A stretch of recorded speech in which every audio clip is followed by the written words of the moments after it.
மகாபாதகம் தீர்த்த படலம். குலோத்துங்கன் ஆட்சி காலத்தில் இன்னொரு நிகழ்வு நடக்குது. அவந்திங்கிற ஒரு கிராமத்தில் ஒரு அந்தனர் வாழ்ந்துட்டு வராரு. நீதி, நேர்மை, ஒழுக்கத்தோடையும் ஆச்சார அனுஷ்டானங்களை பின்பற்றி அழகான மனைவியோட இல்லறத்தை நல்லறமாக நடத்திட்டு போகிறாங்க. ஆனால் அவங்களுடைய முன்ஜென்ம வினை காரணமாக ஒரு ஒழுக்கமற்ற மகன் பிறக்கிறான். அவன் எப்போதுமே பெண் பித்தனாகவே இருக்கான். அம்மா கிட்ட மிரட்டி மிரட்டி காசு பணம் எல்லாத்தையும் வாங்கிட்டு போய் நகைகள்லாம் வாங்கிட்டு போய் அந்த பெண்களுக்கு கொடுத்து சுகபோக வாழ்க்கை வாழ்ந்துட்டுருக்கான். அதுக்கப்புறம் இப்படி ஒவ்வொன்றா கொடுத்து ஒன்றுமே இல்லாத சூழ்நிலை வருது. குடிசைக்கே போயிட்டாங்க. ரொம்ப வறுமையில் இருக்காங்க. அடுத்த வேலை சாப்பாட்டுக்கு கூட இல்லை. அப்படியும் தாய் தந்தையை நிந்திச்சு காசு பணம்னு கேட்குறான்.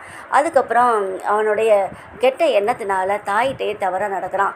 அப்படி நடக்கும்போது அவங்க அப்பா பார்த்துட்டு அவரை அடிக்க போகிறான். அடித்த உடனே இவன் திருப்பி அப்பாவை அடின்னு அடித்து கொன்னுடுறான்.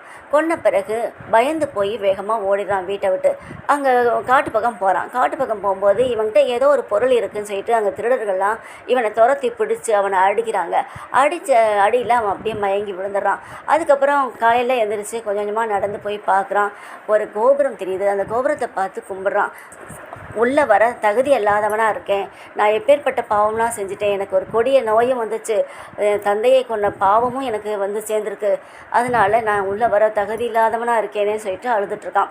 அப்போ தான் வாசலில் சொக்கநாதரும் மீனாட்சியும் சொக்கட்டான் ஆடிட்டுருக்காங்க. அப்போ சொக்கநாதர் சொல்கிறாரு, அந்த அழுதுட்ருக்கானே என்ன செஞ்சான் தெரியுமா?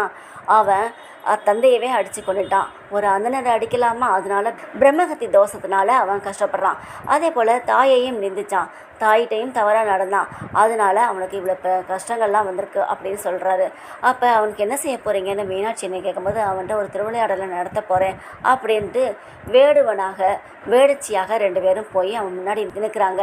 என்னப்பா ஏன் இங்கே வந்திருக்க? என்ன கஷ்டம், என்ன கவலை, ஏன் அழுகிறான்னு கேட்குறப்ப அவன் சொல்கிறான், இந்த மாதிரிலாம் எல்லாத்தையும் சொல்கிறான். சொன்ன உடனே நீ உள்ளே போய் அவர்கிட்ட முறையிடு. கருணையே வடிவான அந்த சிவன் உனக்கு எதுவும் செய்யாமல் இருக்க போகிறாரு. இல்லை, எல்லாமே செய்வார் உனக்கு. கருணையே வடிவான அந்த சிவபெருமான் உனக்கு நல்ல வழி காட்டுவார் அப்படின்னு சொல்கிறாங்க. இல்லவே இல்லை, நான் எத்தனை ஜென்மம் எடுத்தாலும் இந்த பாவம் தீராதுன்னு சொல்லி அழுகிறான். சரி கவலைப்படாத அப்படின்னு சொல்லிட்டு நீ தினந்தோறும் பொற்றாமரை குளத்தில் நீராடிட்டு பிச்சை எடுத்து ஒரு நேரம் மட்டும் சாப்பிடு. சன்னியாசிகளுக்கு சேவை செய்.